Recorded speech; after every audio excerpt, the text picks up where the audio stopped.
Hello guys, welcome to my channel. তোমাদের বললামই রাত্রিরে কেক কাটা হলো। ঠিক আছে, কেক কাটা হয়ে খাওয়া দাওয়া তো আগেই হয়ে গেছিলো। ঠিক আছে, রাত্রিবেলা কেক কেটে আমরা খেয়ে দে এখন 2টো বাজে। দুটো এখন বাজে না, সরি, এখন বাজে হচ্ছে 2:45। আমরা বেরিয়ে পড়েছি। তো অনেকক্ষণ আগে বেরিয়ে পড়েছি। আমাদের আমাদের যে গাড়ি করে যাচ্ছে, এই গাড়িতে সিএনজি ভরতে হয়েছিল, কারণ সিএনজি গাড়ি তো সিএনজি ভরা হলো। তারপর বেরিয়েছি। আমরা তো 2:30টার সময় বেরিয়েছি। ঠিক আছে, 2টোর সময় বেরোবো ভাবছিলাম, কিন্তু 2টোর সময় হয়নি, 2:30টার সময় বেরিয়েছি। তো দেখা যাক কতক্ষণে পৌঁছোই। এবার 105 কিলোমিটার দূর। ঠিক আছে, 105 কিলোমিটার না 113 কিলোমিটার দূর এখন আমরা যাচ্ছি। যাই তারপর তোমাদের বলবো, আগে থেকে বলবো না কোথায় যাচ্ছি। খুব ভালো জায়গা। ঠিক আছে, এটা বলতে পারি যে এটা যে আমাদের পুরো ভারতে যে 12 জ্যোতির্লিঙ্গ আছে, তার মধ্যে একটা জায়গায় আমরা যাচ্ছি। ঠিক আছে, তো আমরা এসে গেছি, আমাদের গাড়ি পার্কিংয়ে রাখা হয়ে গেছে। তো গাড়ি পার্কিংয়ে রাখতে গেছে, তো আমরা 3জন দাঁড়িয়ে আছি, মা, দিদি, আমি। ওরা আবার যাচ্ছি। তো আমরা এসে গেছি 12 জ্যোতির্লিঙ্গের মধ্যে। পুরো ভারতে 12টা জ্যোতির্লিঙ্গের মধ্যে একটা জায়গায় আমরা এসেছি। তো দেখতে পাচ্ছি কত বাঁদর আছে এখানে। ঠিক আছে, তো কি সুন্দর লাগে, হেঁটে হেঁটে যাচ্ছে পদ নাড়াতে নাড়াতে, দেখতেই পাচ্ছ। তো দেখো এখানে আমরা এসে গেছি, মন্দিরের পেরে অনেক কাছে এসে গেছি। তো পুরো ভিডিও তো দিতে বলবো না, পুরো ভিডিও দিতে গেলে অনেক বড় হয়ে যাবে। ঠিক আছে, তো এখানে দেখতে হচ্ছে গৌমাতা নিজের বাচ্চাকে দুধ খাওয়াচ্ছে, ভালো লাগছে দেখতে। তো এখানে দেখতে হচ্ছে ঠাকুরের নাম করতে করতে যাচ্ছে। তো এখানে দেখো যে বাস, এটা হচ্ছে স্টার্টিং। ঠিক আছে, মন্দিরে যাওয়ার স্টার্টিং। এটা হচ্ছে সিঁড়ি নিচে নেমে যাচ্ছে। তো এবার এখানে এখানে সবাই লাইন দিতে হয়, লাইন দিয়ে যায়। এখানে একটা মন্দির, ঠিক আছে, ছোটো মন্দির, কি ভগবানের মূর্তি আছে দেখা যাচ্ছে না ভালোভাবে, যাই হোক। তো এখানে সব দেখতে পাচ্ছ আশেপাশে দোকান আছে, আর এখানে আমরা লাইন দিয়েছি, লাইন দিয়ে যাচ্ছি। তো উপর থেকে যেখানে দেখেছিলাম সেখান থেকে লাইন ছিল। তো দেখতে পাচ্ছ মন্দিরের চূড়াটা দেখা যাচ্ছে। তো তোমরা দেখে কমেন্টে বলো যে এটা কী মন্দির, এটা না মহারাষ্ট্রের মধ্যে কোন জ্যোতির্লিঙ্গ আছে, তোমরা দেখে বুঝতে পারছো, বলো, কমেন্ট করো। তো আমি বলে দিই, এটা হচ্ছে পুনে মহারাষ্ট্রের ভীমাশঙ্কর জ্যোতির্লিঙ্গ। তো এখানে আমরা এসেছি। ঠিক আছে, ভীমাশঙ্কর জ্যোতির্লিঙ্গ। ঠিক আছে, অনেকে চিনো, পুনে মহারাষ্ট্রেতে আছে। ওকে, তো দেখতে পাচ্ছ ভেতর ভিডিও অ্যালাউ নেই, রিক্সে ভিডিও করছি তোমাদের জন্য।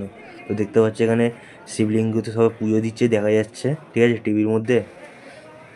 তো এখানে দেখতে পাচ্ছি এখানে একটা ছোটো একটা কুম্ভ মতন, মানে নদী, ছোটো একটা ইয়ে আছে। ঠিক আছে, এখানে শিবজি আর গণেশ ঠাকুর আছে।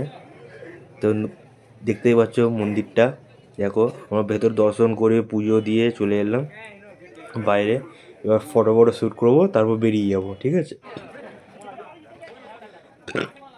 এখন বেশি টাইম হয়নি, এখন 9টা বাজে। তো বাঁদরগুলো দেখো কী করছে, মারামারি করছে বাঁদরগুলো। ঠিক আছে, এই দেখো দেখো একটা যাচ্ছে মারার জন্য। খুব মজা হচ্ছে এখানে বাঁদরগুলোকে দেখে। তো চলো যাওয়া যাক। এখানে ভালোভাবে দর্শন হলো। অন্য অন্য শিব ঠাকুরের মন্দিরের থেকে আমি যেমনি তারকেশ্বর যাই, শ্রাবণ মাসে এত ভিড় হয় আর ঠিক মতন দর্শনও হয় না, বাইরে থেকে দেখে চলে যাও। জলও ঠিকভাবে ঢালতে পারি না শ্রাবণ মাসে তারকেশ্বরে। এখানে ভালোভাবে ছুঁয়ে আমরা জল ঢাললাম। তো আমাদের এখানে তো শ্রাবণ মাসে ইংরাজি জুলাই 18 তারিখ থেকে তো আমাদের এখানে শ্রাবণ মাস, মানে আমাদের বাঙালিদের শ্রাবণ মাস শুরু হয়ে গেছে, তোমরা তো জানো। ঠিক আছে, আজকে হচ্ছে শ্রাবণ মাসের সেকেন্ড দিন, আজকে 19শে জুলাই। তো দেখতে পাচ্ছ আমরা হেঁটে হেঁটে এবার বাড়ি, মানে গাড়ি যেখানে রেখেছি সেখানেই যাচ্ছি। ঠিক আছে, আমাদের প্রায় দর্শন হয়ে গেছে। এখন 10টা বেজে গেছে এখন। তো তুমি বলছো এমন আমরা অনেক উঁচুতে আছি, ঠিক আছে, ওই জন্য 10টা বেজে গেছে, তারপরে এত কুয়াশা। ঠিক আছে, আমরা পাহাড়ি অঞ্চলে আছি। তো এখানে দেখো, এইখানে যে বাঁদরটা আছে গিয়ে কী করবে দেখো, দিদির কাছে একটা ব্যাগ আছে, ঠিক আছে, ওই দেখো ওই এখন টানার জন্য আসছে, আমি তাড়াচ্ছি বাঁদরটাকে। ঠিক আছে, দিদি গেছে, আমি আমি একটা তারকেশ্বর যাবো বলে একটা গামছা আর একটা ওই শিব ঠাকুর হারার মহাদেব লেগে একটা সাপ নিয়েছিলাম, সেটা টানছে, টানার জন্য আসছিল। তো দেখতে পাচ্ছ আমরা গাড়িতে উঠে পড়েছি, দিদি দেখো বসে আছে ঠান্ডা লাগছে বলে। তখন আমরা যাচ্ছি বাড়ির দিকে। তো যেতে যেতে চা মা খাওয়ার জন্য থাকতে পারি, কেননা সারা রাত্রির জায়গা আছে। তো দেখতে পাচ্ছ কি সুন্দর জায়গাটা লাগছে, এটা হচ্ছে একটা পার্কিংয়ের মধ্যিখানে দেখো সবুজ আর গাছগুলো কেন ফুলো লাগছে, কি সুন্দর লাগছে ভিউজটা। এই খালি আমি ভিউজ বলে দিই, ভিউটা দেখো কি অসাম। আমরা তো ভোর রাত্রিরে এসেছিলাম, তোমরা তো দেখলেই, তখন অত ভিডিও করে হচ্ছি, কিন্তু অত সেরকম কিছু দেখা যায়নি। এখন যাওয়ার সময় অনেকটাই ভিডিও দেবো, কেননা এখন দিনের বেলা ভালো ভিউ দেখা যাবে, ঠিক আছে, পাহাড়ের ভিউ। তো আমাদের ঘুম পাচ্ছে, মানে আমার ঘুম পাচ্ছিলো বলে এখানে থামলাম, থেমে এখানে চা খাবো, ঠিক আছে, চা খাবো, চা খেয়ে তারপর আবার রওনা দেবো, ঠিক আছে। এই জায়গায় দৃশ্যটা দেখো, হেভি দৃশ্য এই জায়গাটা। তো ওখানে একটা ড্যাম্প আছে ওখানটায়, এই ছোটো টাপড়িটায় চা খাবো। এখানে চায়ের দাম কি, চা অর্ডার করে দিয়েছি, চায়ের দাম 15 টাকা চা বলছে। তো ঠিকই আছে, উপরে অনেক উপরে না, তো এখানে ছোট্ট একটা শহর দেখতে পাচ্ছ, ঠিক আছে। আমার একটা পাহাড়ের উপরে আছি, ওদিকেও পাহাড় আছে, আর মধ্যিখানে একটা ছোট্ট শহর। তো কারা কারা এখানে পুনা মহারাষ্ট্রে ভীমাশঙ্কর জ্যোতির্লিঙ্গ এসছো, অবশ্যই কমেন্টে বলো, ঠিক আছে। আমরা তো ঘুরে গেলাম একটা জ্যোতির্লিঙ্গ, এই শ্রাবণ মাসে সেকেন্ড দিন একটা জ্যোতির্লিঙ্গ হয়ে গেল আমাদের, খুব ভালো দর্শন করলে। তো আমাদের খুব ভালো লাগলো, ঠিক আছে। ভেতরে ঢুকে ভালোভাবে দর্শন করতে পারলাম, স্পর্শ করতে পারলাম, পুজো দিলাম।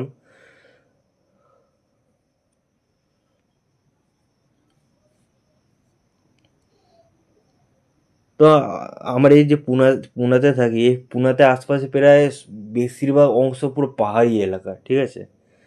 চারিদিকে ছোট বড় সব সময় পাহাড় থাকে।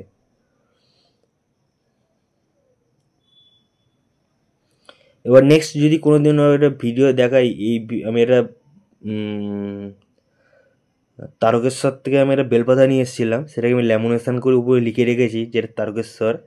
তো এই যে আমরা জ্যোতির্লিঙ্গতে ঘুরে এলাম, ভীমাশঙ্করতে ঘুরে এলাম, এখান থেকে একটা বেলপাতা নিয়ে এসেছি, এর আগে ল্যামিনেশন করিয়ে নিই, ঠিক আছে। তারপর তোমার ছবিটা দেখাবো, তোমাদেরকে কোনো ভিডিওতে দেখাবো। এবার তুমি ভাববে যে এ বেলপাতা কে ল্যামিনেশন করে রাখে, আমি করে রাখি, যে ওই জায়গাটার একটা প্রমাণ যে লিখে রেখেছি, ওই জায়গাটা একটা স্মৃতি, ভগবানের আশীর্বাদ, ঠিক আছে, ভগবানের একটা জিনিস যে আমি নিয়ে এসেছি, সেইটা হচ্ছে জিনিস, এই ভগবানের একটা জিনিস নিয়ে এসেছি, যেটা ল্যামিনেশন স্মৃতি হিসেবে ল্যামিনেশন করে রেখেছি, ঠিক আছে। তারকেশ্বরে যেটা আমি নিয়ে এসেছিলাম সেটাও ল্যামিনেশন করে নিচে লিখে রেখেছি তারকেশ্বর, এটাও লিখে রেখেছি, তোমাদের অবশ্যই দেখাবো, নেক্সট ভিডিওতে দেখাবো, ঠিক আছে। এখন তো ল্যামিনেশন নেই, এখন পকেটে আছে, এখন বেশি টানামানি করলে ভেঙে যাবে বলে ওই জন্য তোমাদের দেখাচ্ছি না। তো চলো, আমার প্রায় বাড়ির কাছে এসে গেছি, সামনে যে পাহাড়টা দেখতে পাচ্ছি, এই পাহাড়ে মনে হয় একবার আমি পাহাড়ে প্রায় টাইমে আসি, আর তোমাদের ভিডিও আমি দিই, ঠিক আছে। তো চারিদিকে বিল্ডিং দেখতে পাচ্ছ কি সুন্দর লাগছে দেখতে, চারিদিকে বিল্ডিংয়ের মধ্যিখান দিয়ে যাচ্ছি। তো আমরা প্রায় বাড়ির কাছাকাছি এসে গেছি, 2-3 কিলোমিটার মতো বাকি আছে, ঠিক আছে। তো তোমার সঙ্গে কথা বলতে বলতে কিরম টাইম কেটে গেল বুঝতেই পারলাম না, প্রায় টাইম কেটে গেল কত, প্রায় 105 না 113 কিলোমিটার আমি চলেও এলাম তোমার সঙ্গে কথা বলতে বলতে, ঠিক আছে।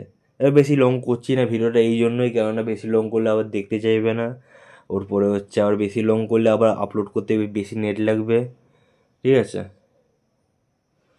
তো শর্টের কম ভিডিও, বেশি লং করিনি, ছোটোর মধ্যে একটা ভিডিও রেখেছি, ঠিক আছে। পছন্দ হলে অবশ্যই লাইক সাবস্ক্রাইব করো, ঠিক আছে। তারপর বাড়ি গিয়ে কথা বলবো, ঠিক আছে। তো আমরা তো বাড়িতে এসে গেছি, তোমাদের দেখালাম যে আসছিলাম। তো অনেকক্ষণ আগে মানে ভিডিওটা তাড়াতাড়ি বন্ধ করে দিয়েছিলাম, কেননা শরীরটা একটু বেশি খারাপ লাগছিল, অনেক জার্নি হয়েছিল, ঘুম পাচ্ছিলো, ওই জন্য আর বেশি ভিডিও করিনি। কেননা রাত্রিবেলা 12টা, তোমাদের দেখালাম 12:30 বা 35-এ কেক কাটার পরে 2-2:30টার সময় বেরিয়ে গেলাম, আর গাড়ির মধ্যে কি ধরে ঘুমোয়, গাড়ির মধ্যে যাচ্ছিলাম। এবার সারা রাত্রি জেগে দিনে জেগে তখন এলাম হচ্ছে 2-2:30 দুপুরবেলা এলাম, ঠিক আছে। রাত্রি যখন বেরিয়েছিলাম দুপুরে ওই টাইমে ঢুকলাম, 2:30 থেকে 3টার মধ্যে রাত্রিটা গেছিলো, দুপুরে সেই টাইমে ঢুকলাম। তো যাই হোক, এখন রাত্রি হয়ে গেছে, এখন খাওয়া দাওয়া, এই কিছুক্ষণ ঘুম থেকে উঠলাম, তো খাওয়া দাওয়া করে শুয়ে পড়বো, ঠিক আছে। ভিডিও ভালো লাগলে লাইক করো, ঠিক আছে। টাটা, নেক্সট ভিডিও দেখাবে, ঠিক আছে।